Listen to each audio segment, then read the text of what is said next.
नमस्ते किसान भाइयों, मैं बंटी साहू।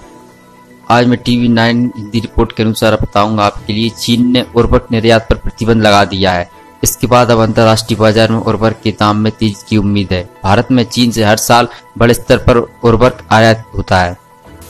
यहाँ पर मैं आपको बता दूं, चीन ने अपने घरेलू बाजार में सप्लाई सुनिश्चित करने के लिए कंपनियों से केमिकल उर्वरक के निर्यात पर रोक लगाने का आदेश दिया है। चीनी सरकार के इस फैसले से अंतर्राष्ट्रीय बाजार में उर्वरक की कीमतों पर असर पड़ेगा, क्योंकि भारत में केमिकल उर्वरक का एक बड़ा हिस्सा चीन से आयात होता है। ऐसे में भारत में उर्वरक की कीमतों में तेजी देखने को मिल सकती है। रेटिंग एजेंसी इकरा ने सोमवार को इसका जिक्र करते हुए ये भी कहा था कि वैश्विक बाजार में पहले ही उर्वरक की सप्लाई बाधित है।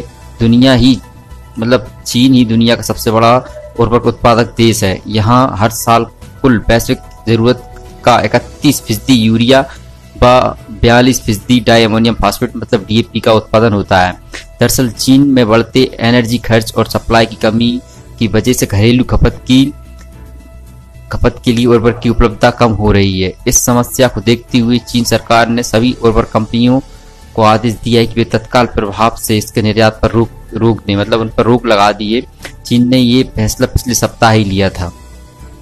इकरा के group head of senior vice president Sabyasachi Majumdar के अनुसार चीन से भारत की जरूरत का 29% यूरिया व 27% DAP का आयात होता है। पिछले वित्त वर्ष में चीन ने यहाँ 14.6 लाख टन यूरिया व 54.8 लाख टन DAP का निर्यात किया था। ये कुल वैश्विक ट्रेड क्रमशः 11% और 32% है। बढ़ती कीमतें और महंगाई दर की मार में मजूमदार ने कहा है, चीन द्वारा उर्वरक के निर्यात से कम सप्लाई से अंतर्राष्ट्रीय बाजार में कीमतों पर असर पड़ेगा।